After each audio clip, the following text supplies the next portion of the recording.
আজকে আমরা green house নিয়ে কথা বলবো। আমরা গ্রিন হাউস এফেক্ট সম্পর্কে জানি এবং গ্রিন হাউসের জন্য পৃথিবীতে তাপমাত্রা বেড়ে গেছে আমরা এটাও জানি।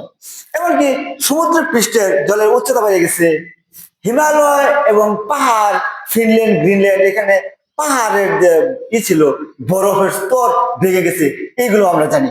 কিন্তু আসলে গ্রিন হাউস কি এই বিষয়ে আমরা আসলটা জানি কিনা, চলেন আমরা একটু গ্রিন হাউস নিয়ে কথা বলি। গ্রিন হাউস আসলে মূলত একটা কাঁচের ঘর। কাঁচের ঘর। এখন কাঁচের ঘরে কি হয়, সূর্য যখন আসে, সূর্যের আলো যখন আসে, এই কাঁচের ঘর ভেদ করিয়া সূর্যের আলো কিন্তু কাঁচের ঘরে প্রবেশ করে। এখন আমরা লেন্সে দেখাইছিলাম, একটা লেন্সের ভিতর দেওয়া যখন আলো যায়, আলো ওটা কিন্তু তাপ উৎপন্ন করে এবং পুড়তে পারে, আগুন ধরাইতে পারে। উত্তর লেন্স কিন্তু এটা করতে পারে। তার মানে কি, উত্তর লেন্সের ভিতর দিয়ে যখন আলো যায় তখন একটা বিন্দুতে আলোটা পড়ে, তার মানে এখানে উত্তপ্ত হয়, মানে আলো কিন্তু, আলোর সাথে সাথে তাপও কিন্তু যায় এখানে। আলো কিন্তু ভেদ করে, কাজ ভেদ করে এবং কাজ ভেদ করে কিন্তু সেখানে তাপও যায়।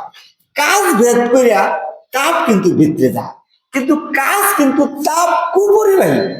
ফলে এই মাঝখানে সূর্যের আলো আসা যখন এই কাছের ঘরটা উত্তপ্ত হয়, কিন্তু এই তাপটা কিন্তু বের হতে পারে না এই কাছের জন্য। তার মানে কি হয় ঘটনা, সূর্যের আলো কাজ ভেদ করে ভিতরে যায়, ভিতরে গিয়া মাঝখানে উত্তপ্ত করে, কিন্তু এই উত্তাপ আবার কাজ বাইরে বের হতে দেয় না। এর ফলে কিন্তু এই ঘরটা, কাছের ঘরটা কিন্তু উত্তপ্ত হয়। একে বলে গ্রিন হাউস।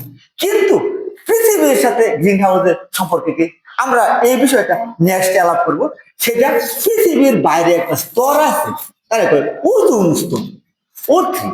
এই ওজোন স্তরে যখন অন্যান্য, যখন কার্বন মনোক্সাইড, কার্বন ডাইঅক্সাইড স্তর তৈরি হয়, তখন এই ওজোন স্তরটা কাছের মতো আচরণ করে। এটা আমরা সামনে করবো আলাপ। ধন্যবাদ।